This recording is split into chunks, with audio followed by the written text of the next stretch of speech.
آتا ہے تڑپانا بھی آتا ہے، یقین کر اے ستمگر مجھ کو مر جانا بھی آتا ہے۔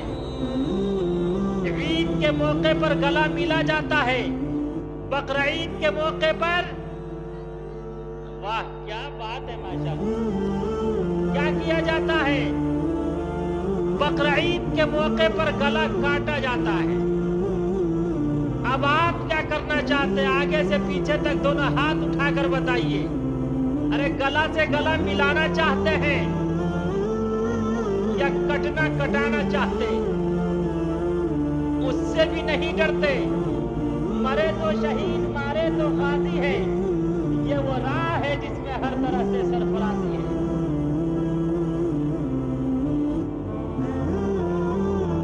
آپ کیا کرنا چاہتے؟ آگے سے پیچھے تک بولیے۔ سننا چاہتے؟ ارے یار بولنے والے تو نماز میں بھی بول جاتے ہیں۔ 2-4 ساتھی تھے، دریائی سفر کرتے کرتے انجوائے کرتے کرتے ظہر کا وقت ہو گیا۔ ایک امام بنا، 3 مقتدی بنے۔ امام نے نیت باندھی اللہ اکبر، تمام مقتدیوں نے ان کے پیچھے اقتدا کی، اللہ اکبر۔ اچانک دریا سے آواز آئی، ایک مقتدی بول پڑا، در دریا کھڑبڑ چیز، دریا میں کیا کھڑبڑ کر رہا ہے؟ جو اس کے بازو میں تھا دوسرا مقتدی وہ بول پڑا، ماہی باشد یا گھڑیال، مچھلی ہوگی یا گھڑیال ہوگا۔ تیسرا جو اس کے بازو میں تھا وہ بول پڑا، در نماز کوئی بولت است، نماز میں بھی کہیں کوئی بولا کرتا ہے، نماز میں کہیں بات چیت کی جاتی ہے۔ اب امام صاحب وہ کہاں چپ رہنے والے تھے، امام صاحب بول پڑے، بھلے ہوا کہ ہم نہ بولے۔ تو بولنے والے تو نماز میں بول رہے ہیں، تو یہیں پر لو فتویٰ، ایک نماز کا جلسہ ہے، ایک آپ کی زندگی کا یہ جلسہ ہے جس میں ہم اور آپ بیٹھے ہوئے ہیں۔ نماز کے جلسے میں بولنا حرام ہے تو اس جلسے میں خاموش رہنا حرام ہے۔ اب کون کون خاموش رہیں گے؟ ہاتھ اٹھا کر بتائیے۔ اب کون کون خاموش نہیں رہیں گے؟ اللہ آپ سب کے جذبے کو، آپ سب کی محبت کو قبول فرمائے۔ جو لوگ خاموش نہیں رہیں گے وہ تھوڑا مل کر بیٹھ جائیے، مل کے بیٹھ جائیے۔ چند منٹ کی بات ہوگی، مختصر سے وقت میں مختصر سی بات، شاید کہ اتر جائے تیرے دل میں میری بات۔ مل کے بیٹھ جائیے، تھوڑا سا خالی جگہوں کو پر کیجیے ورنہ شیطان انگلی کرے گا، اور شیطان کی انگلی بہت لمبی ہوتی ہے، اس لیے تھوڑا مل کے بیٹھ جائیے، خالی جگہوں کو پر کر لیجیے۔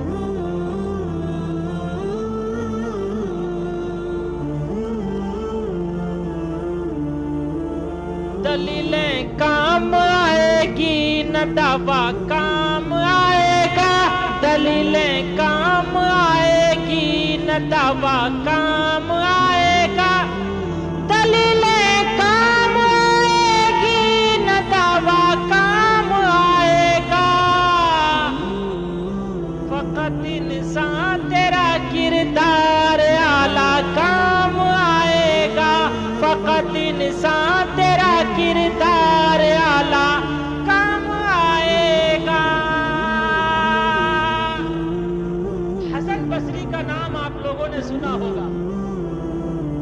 حسن بصری ایک مرتبہ مصلی، سمندر پر مصلی بچھا کر نماز پڑھنے لگے، اللہ کی عبادت کرنے لگے، اللہ کی ریاضت کرنے لگے، اللہ کے سامنے سر جھکانے لگے، اللہ سے راز و نیاز کی باتیں کرنے لگے۔ تمام لوگوں کی بھیڑ جمع ہو گئی، ازدحام جمع ہو گیا۔ زائرین اور ناظرین دیکھنے کے لیے بےتاب ہو گئے کہ یہ کتنا بڑا اللہ کا ولی ہے. یہ اللہ کا ولی سمندر پر مصلی بچھا کر نماز پڑھ رہا ہے. بصرہ کی رہنے والی ہی ایک رابعہ بصریہ تھی. رابعہ بصریہ کو پتا چلا کہ حسن بصری سمندر پہ مصلی بچھا کر اللہ کی عبادت کر رہا ہے. رابعہ بصریہ اپنے ہاتھ میں مصلی لے کر دوڑتی ہوئی آئی. حسن بصری کے سر کے اوپر ہواؤں میں فضاؤں میں مصلی بچھا کر اللہ کی عبادت و ریاضت شروع کر دیا. اللہ کو یاد کرنا شروع کر دیا. حسن بصری نے جب نگاہ اوپر کی کہا کون؟ اور دیکھنے والوں کا تانتا بن گیا. پورا ہاہاکار مچ گیا کہ مصلی بچھا کر سمندر پہ مصلی بچھا کر نماز پڑھنا، اللہ کی عبادت کرنا، اللہ کی ریاضت کرنا، اللہ کے سامنے سجدہ کرنا، اللہ سے راز و نیاز کی باتیں کرنا، یہ تو سمجھ میں آتا ہے. لیکن ہوا پر فضاؤں میں حسن بصری کے سر کے اوپر مصلی بچھا کر اللہ کی عبادت اور ریاضت کرنا یہ سمجھ میں نہیں آتا. جیسے ہی حسن بصری نے نگاہ اوپر کی کہا کون؟ کہا میں رابعہ بصریہ. کہا تیرا یہاں کیا کام ہے؟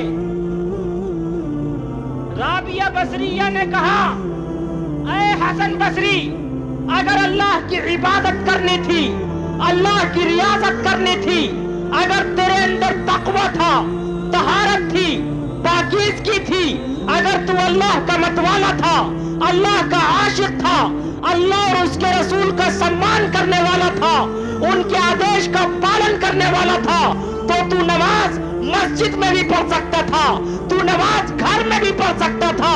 لیکن سمندر پہ مصلی بچھا کر نماز پڑھ کے لوگوں کو دکھانے کی کیا ضرورت تھی؟ میں تیری انانیت تولنے کے لیے آئی.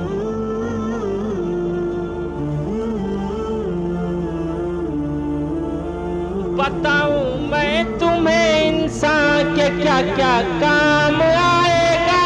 بتاؤں میں تمہیں انسان کے کیا کیا کام آئے گا. بتاؤں میں تمہیں انسان کے کیا کیا کام آئے گا.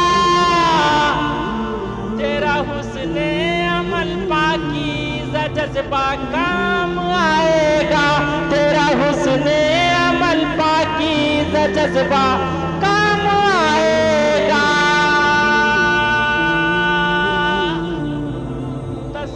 بھکتیوان شخصیاں ایشور اور پرماتما کو جہاں بھی یاد کرو گے، guide us to the path that is straight, وہاں ایشور اور پرماتما کو پالو گے. ایک دہریہ تھا، ہزاروں کا مجمع جمع کر کے کہا کرتا تھا زمین ایٹومیٹک بنی، آسمان ایٹومیٹک بنا، چندرما ایٹومیٹک بنا، سوریہ ایٹومیٹک بنا، کائنات کا سنسار کا ذرہ ذرہ ایٹومیٹک بنا. سیدنا امام اعظم رحمہ اللہ کا گزر ہو رہا تھا. امام اعظم ابو حنیفہ نے فرمایا یہ بتا تو کیسے بنا؟ کیا تو ایٹومیٹک بنا؟ اب اس نے سوچا اگر میں کہتا ہوں میں ایٹومیٹک بنا، ادھر ممی بیٹھی ہوئی ہے، ادھر ڈیڈی بیٹھے ہوئے ہیں، ممی کہے گی کہ میرے لال تو کہہ رہا میں ایٹومیٹک بنا. اگر تو ایٹومیٹک بنا، میں نے تجھے 9 ماہ اپنے گرب میں رکھا، اپنی شکم میں رکھا، شکم میں رکھنے کی ضرورت کیا تھی؟